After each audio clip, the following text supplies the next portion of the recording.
Hello gents, I've got a completed build to show you now. Um,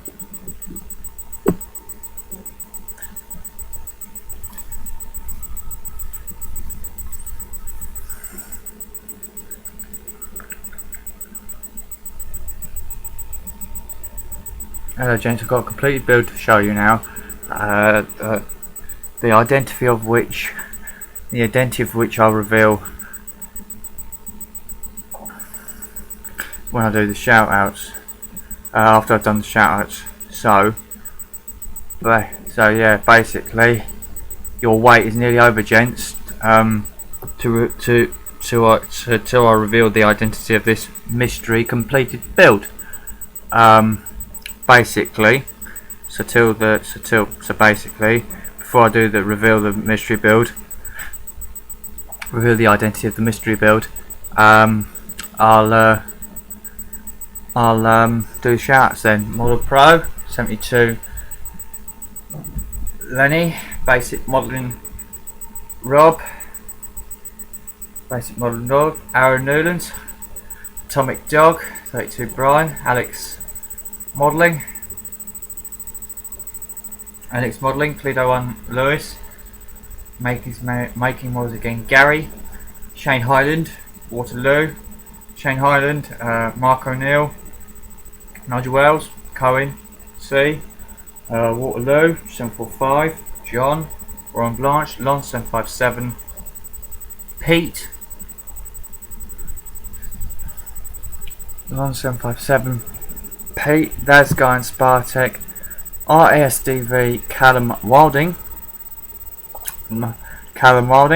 Master Troll HQ, Dead Ram Tom, Mr. Z Kits, AZ Kits, Airfix Freak, Mr. Mosquito WS, Andrew Coins, Andy Model,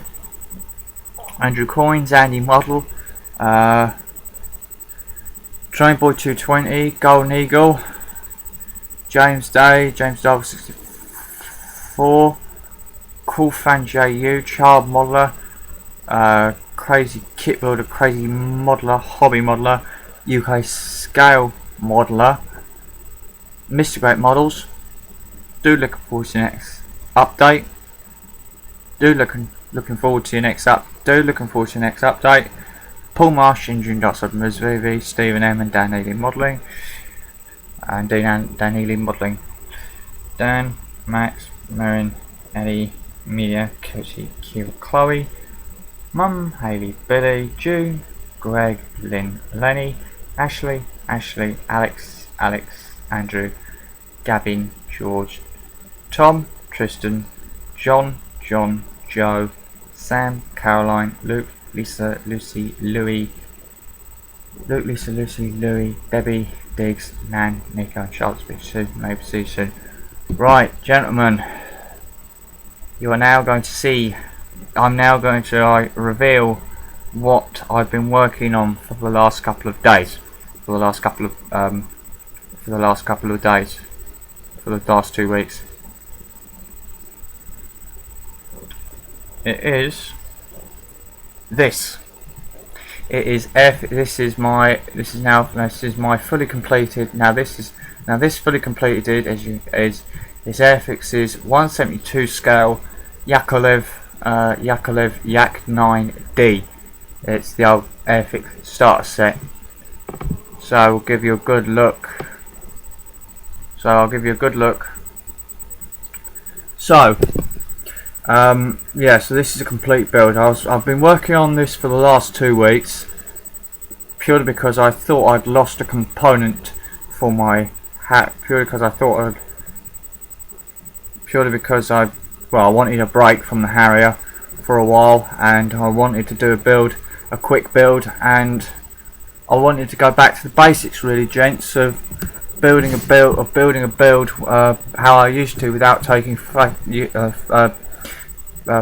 for Facebook and not videoing the progress. So I'm sorry about that. So there's not going to be any progress up videos, but I just wanted to go back to basics with this one, because it was interior detail wise, this particular kit is no different from the from the old tooling of the 172 scale Typhoon that I did that I did in November, that I did around November time of last year. So that was the reason I didn't do any progress videos. Alright, good. Right, as you can now probably see, she's now fully painted, fully deckled. Fully painted and fully deckled. Right, build. I suppose I'll give you, right, the build went fine. The cockpit, obviously there's very little detail. All that's in the cockpit,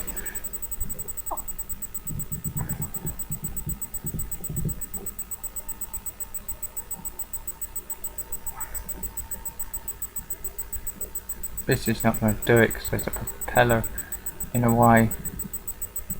Anyway, in the through the radiator you can see the cockpit. All that's in the cockpit is the pilot and the seat. So no, so nothing special there. The pilot fitted, generally speaking, fitted fine to the cockpit. Gents. He is on a slight slant. Well, actually, fitted fine, but it's a bit one-sided sort of thing. He fitted fine when I fitted the fuselage. When I fitted the fuselage, anyway. Now, so yeah, fitted fuselage fine. Fuselage fit. If I'll be honest, to be honest, gaps wise, no problem whatsoever. On the top side, there's no gaps. Yeah, there's no gaps. There's no gaps. Fit. There's no gaps caused by the fit. There is a hole. There is a slot there, just behind the radiator, but that's for the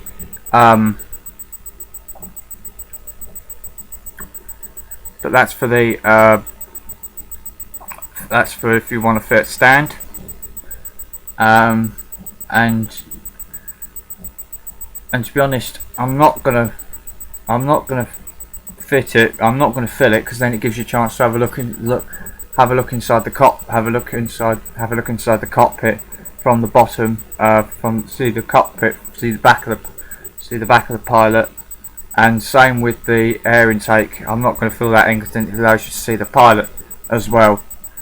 So other than that, there's no major gaps. No major gaps at all. Stepwise. Now, gents, this has got, and I'm not kidding, obviously you can't see it as much, but this has got a step going all the way from the top side, all the way along the top side of the fuselage. It's got from the propeller back towards the cockpit. You've got a step, and then from the back, from there you've got a step all the way along here, and all the way along the back here, and all the way, and it translates even down on the and there's a step on the on the top and on the upper and lower surfaces of the fuselage. There is a step, pretty much all the way along the whole length of the fuselage. Now you'll probably ask. Now I left it. Now what I did to treat it was I ran glue like I do with the gaps to see if I can minimise the gap, see if I can minimise the step. That has done the job to a degree. I didn't want to. You're probably wondering why I didn't use filler. The reason why I didn't use filler, gents, is because this has got raised panel lines. It's got raised panel lines, and around the rear area you've got raised panel lines, and in some area you've got raised panel lines, raised rivets. You've got raised details. You've got raised detail, gents, and I don't really want to rescribe raised. I don't really rescribe the panel lines because then it just wouldn't. I wouldn't get them. I wouldn't get the thickness of the original panel lines. There'd be my prescriptions would be trench like, and I wouldn't be happy with that. Not only that, I wouldn't be able to replicate the raised rivet detail. So that's why this is as it is. So yeah, it has got a step, so that does downgrade my evaluation. That does downgrade it a bit on my evaluation.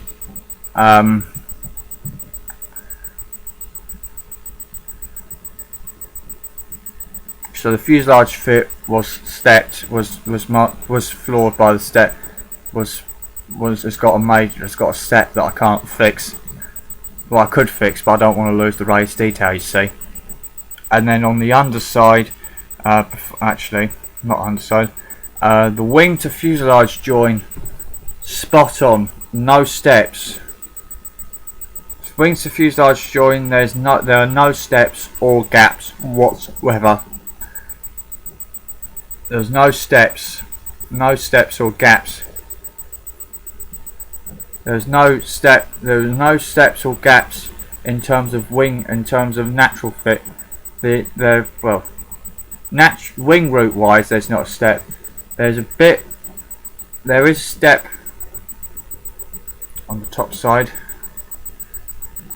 There's a step there. There is a step there, but that's not the kit's fault. Between the trailing edge of the wing and the wing route, and the trailing edge of the wing route, that's not the kit's fault. That was my fault because I chopped that bit slightly whilst I was cleaning the wing up. So that's my fault, gents. But anyway, you know how it is. You don't get every model perfect, even if you try to.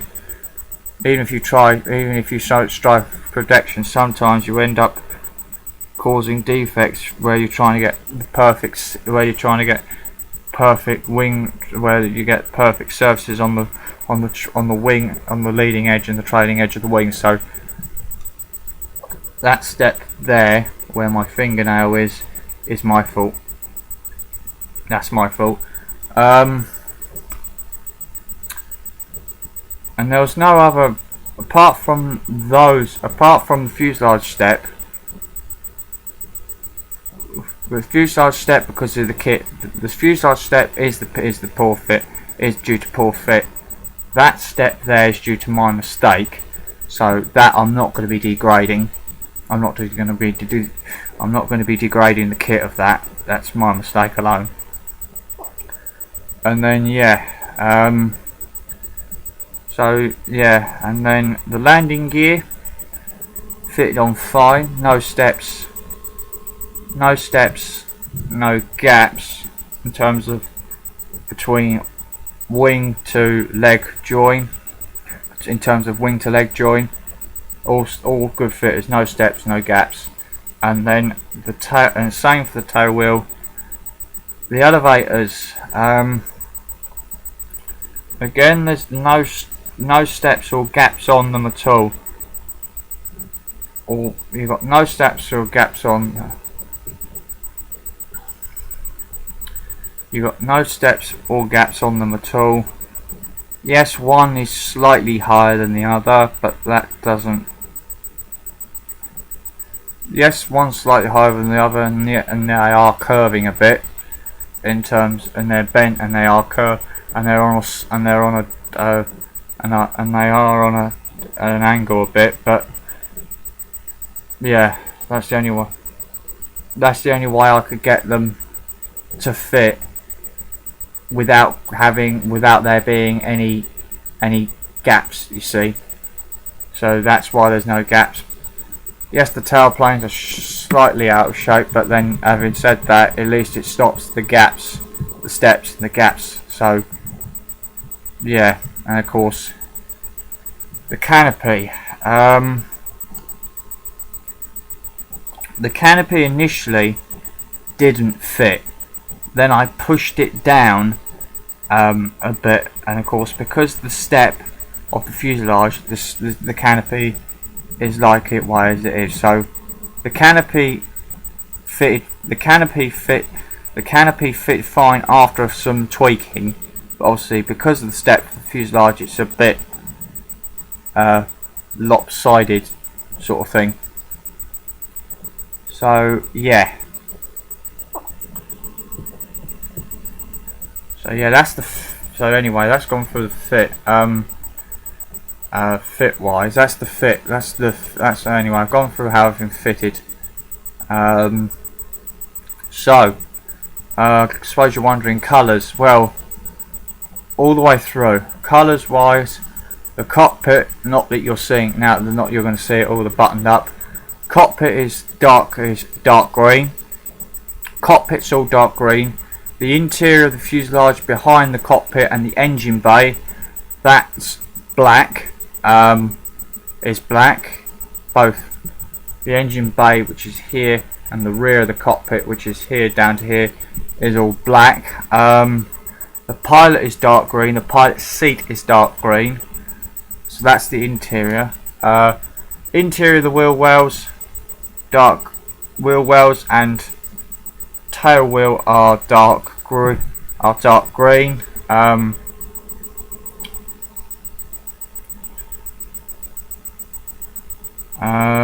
then I've gone through the interior colours. The exterior colours on the top side. This is the top side. I painted the top side prime with 2 coats of Humbrol acrylic 29 dark earth.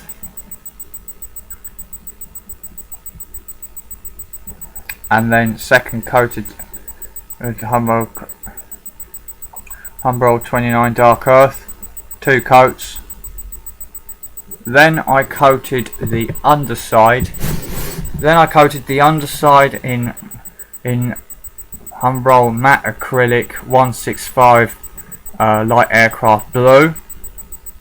Light aircraft blue.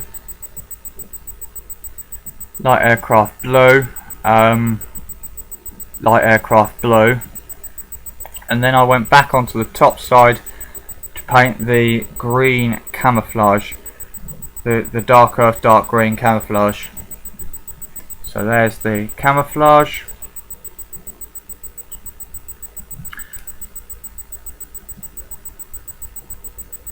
And then the final details like the landing gear. The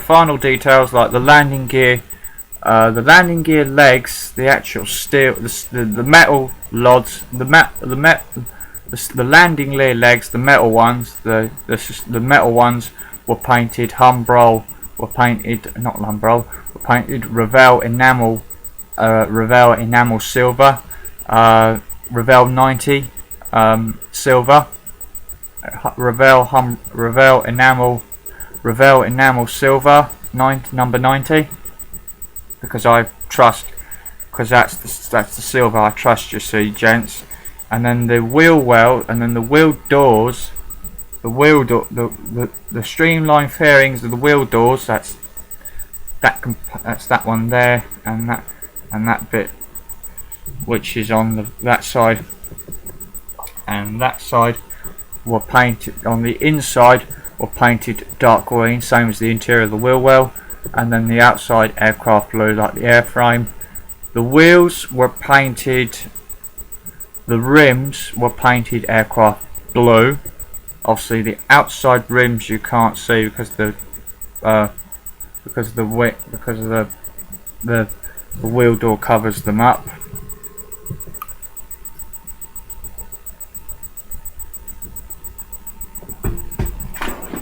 Hello? Yeah.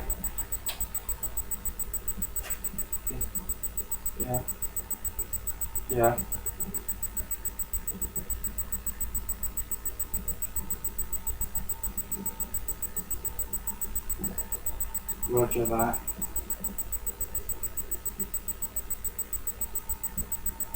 Yeah. Alright.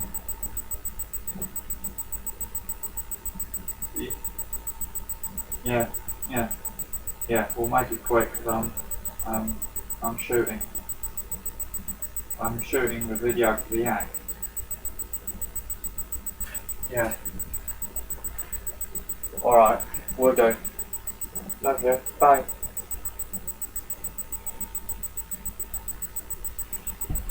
Sorry about that, chaps. Mum rang about this evening's arrangements. So where was I? Painting wheels. Yeah, that's where I was.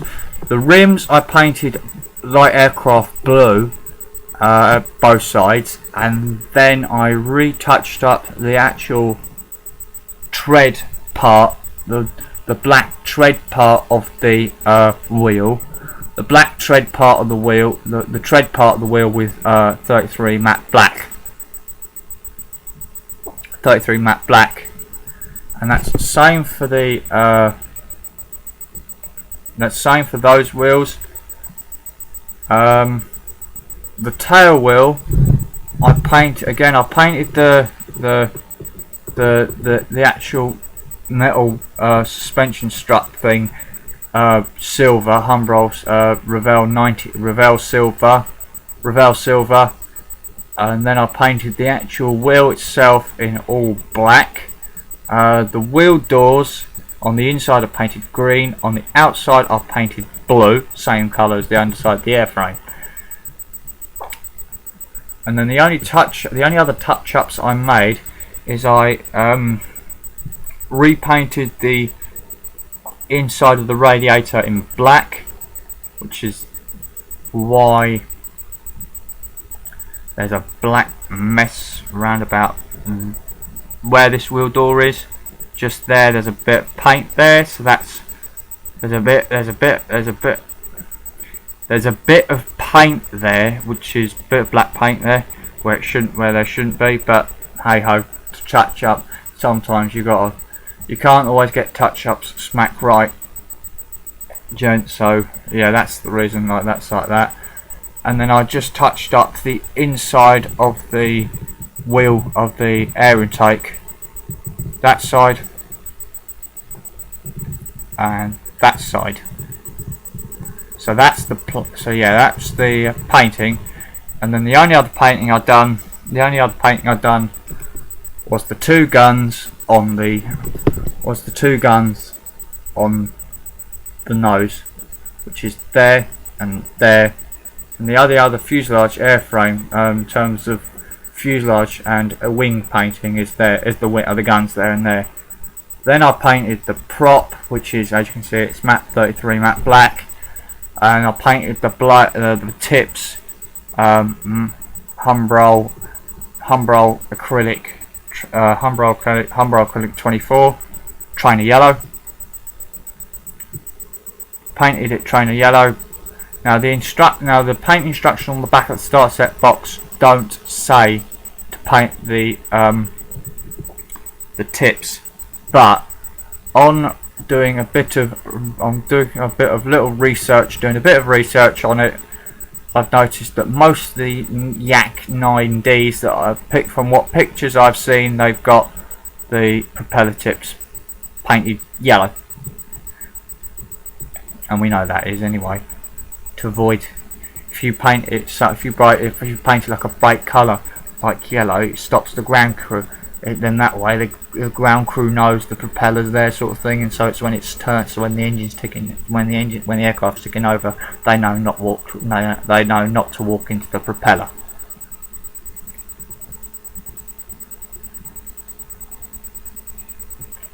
So yeah, that's. Dan, get that.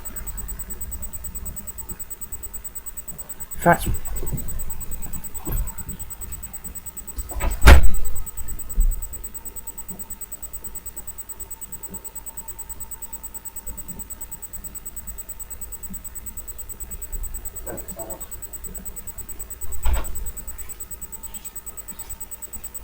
Right, anyway, sorry about that. There's a phone call that was missed.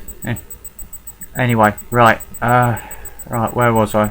So yeah, I painted the tips yellow. Sorry for the interruptions and making this, that's made the video long. Right, so yeah, I painted the tips yellow, front and back sides. Right, decals, whatever you like to call them. As you can see, you've got the Russian stars on the fuselage and tail fin and you've got 31 on the fuselage on the fuselage sides. Those four these 1, 2, 3, 4, 5, 6 decals that I've just mentioned, fitted down absolutely fine. No sign of wrinkling. No wrinkling as they went down. No silvering. No nothing. And that was purely because, gents, when I put my decals down, I used the old method. The old method of tepid of warm water of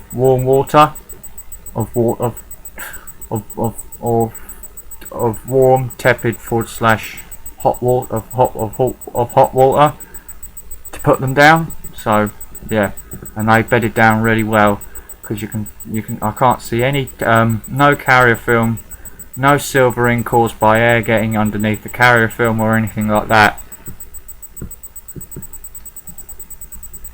So yeah, that's the old fuselage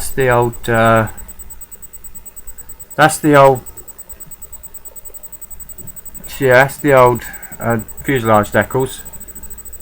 That one there, that one there, that one there. Rotate to the underside.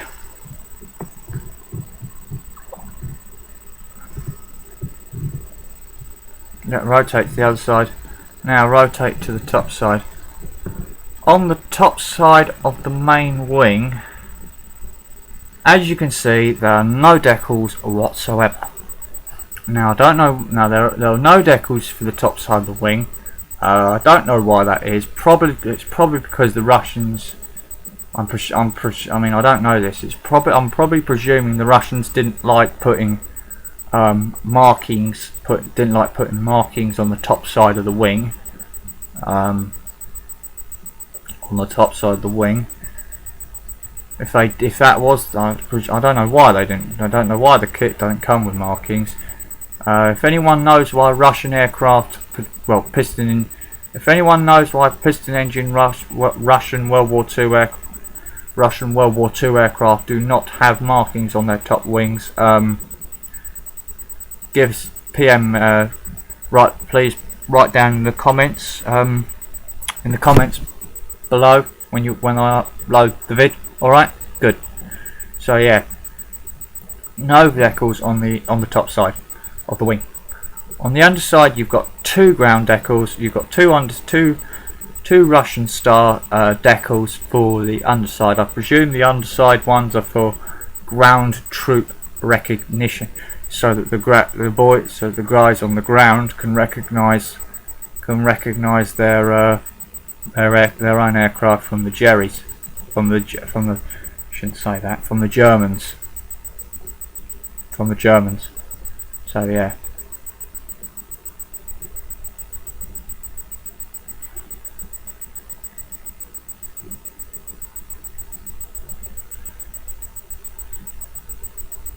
So yeah, that's the old aircraft. Right, so there's the old kit. So yeah, I'm going to give you a couple more minutes. Right, so I suppose you want my verdict on it. So my verdict from the build review.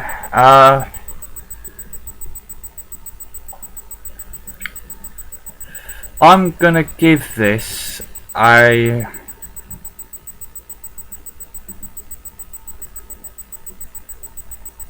I'm gonna give this a 8.5 out of 10, 8.5 out of 10 fit wise, purely because of the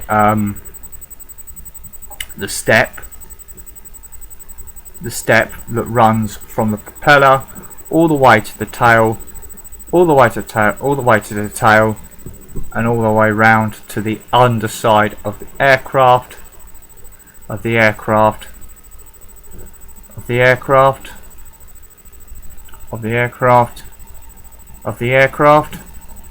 That runs all the way around the top and the underside of the aircraft. That's steps, just for the step. Gap wise, there are none, except there are no major, there are none in terms of wing to fuselage fitting or tailplane, but there is that one, so that's why it gets 8.5. That's why it gets 8.5. So that there gives it an 8.5. If that wasn't there, I'd give this a 9. But because it's there, I'm going to give it an 8.5. So because because of the gap that's full of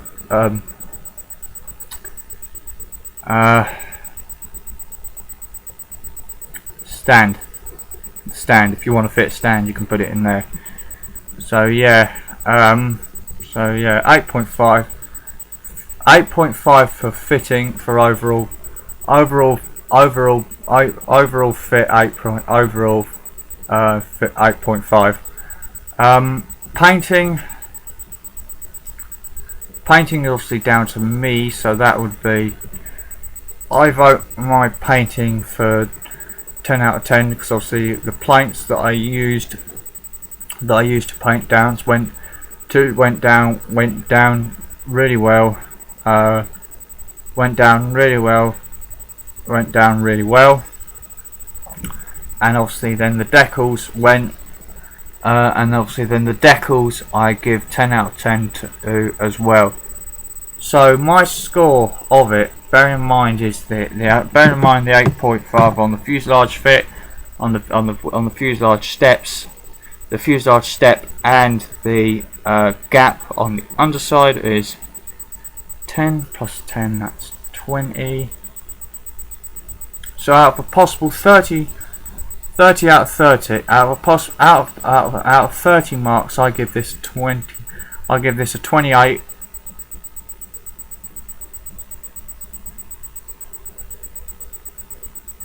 I give this a 28.5. All right. Like I say, anyone can. Like I say, it's only because of that. It's only because of the step. It's only because of the step and that gap there.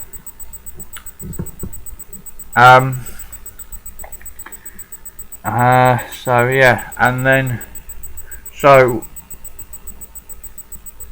would I recommend it to a beginner?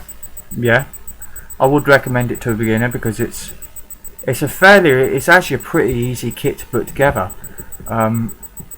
Obviously, yes, there is a step, but actually, yes, there is a step, but the actual fuselage goes. Although there's a step there, the fuselage does go together. The wings go together fine. The wing to fuselage join is fine. The wing to tailplane join is fine. The landing gear bay, the landing gear wheel to main airframe is fine. These fit fine. The wheel doors fit down. The tail wheel fit fine. The propeller fit fine.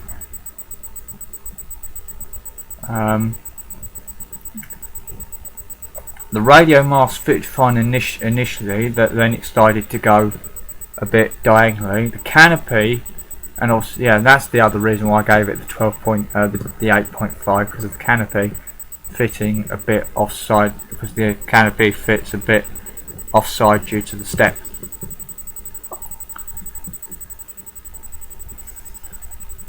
No, hang on, with the if you include the canopy, that's an 8. That's an 8, so that's actually 28. 28 out of 30. So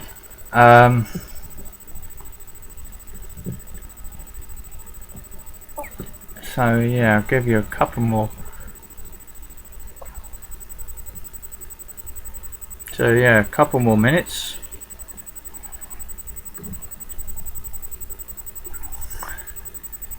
So yeah, I'll give you a couple more minutes. So yeah, this is a Yakolev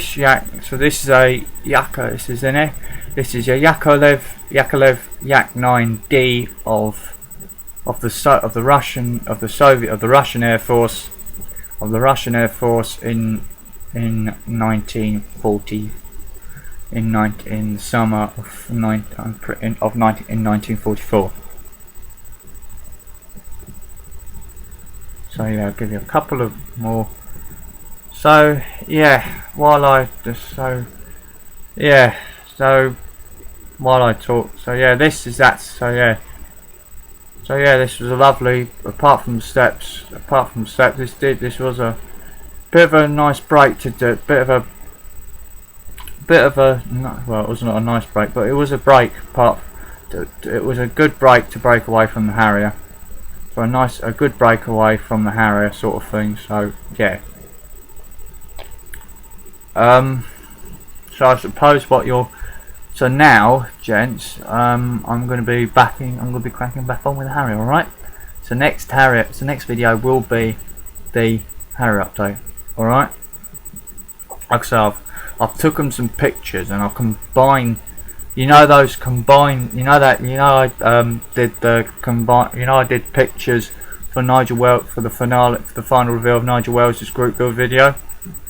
My final reveal of Nigel Wells of my Hurricane that I entered in Nigel Wells North Africa field. It's going to be a video like that basically, but we just bit of text at the front. This what I've just the 35 minutes, this fairly longish video clip, and then the pictures at the end. Alright, good. Right, so give you a couple minutes on the old yaks, and I've told you what I'm going to be doing next. So yeah, that's it for the old. That's it for the old yak. Now she's all done. I've showed you for the whole length of the video. Right.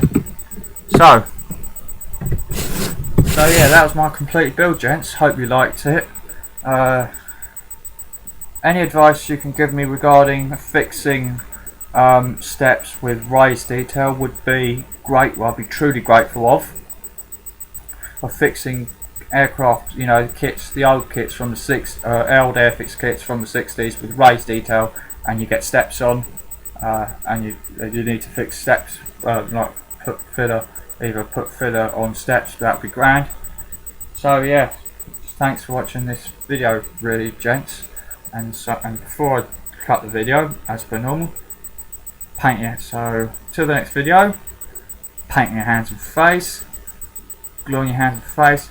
Don't annoy your parents. Be good for them. Have fun modelling. Stay safe, be happy, have fun, enjoy modelling. Until the next Harrier update, which will be a Harrier update. Thank you for watching this. Thanks for watching this video, and I'll see you guys on the next video, which will be a Harrier update. Alright, so till the next video, thanks for watching this video, and I'll see you guys on the next video. Alright, good. Right. Bye, gentlemen. Bye, gents. Bye, gentlemen. Bye, gents. Bye. Bye-bye. Bye. Bye-bye. Bye, gents. Bye, gents. Bye. Bye-bye. Bye.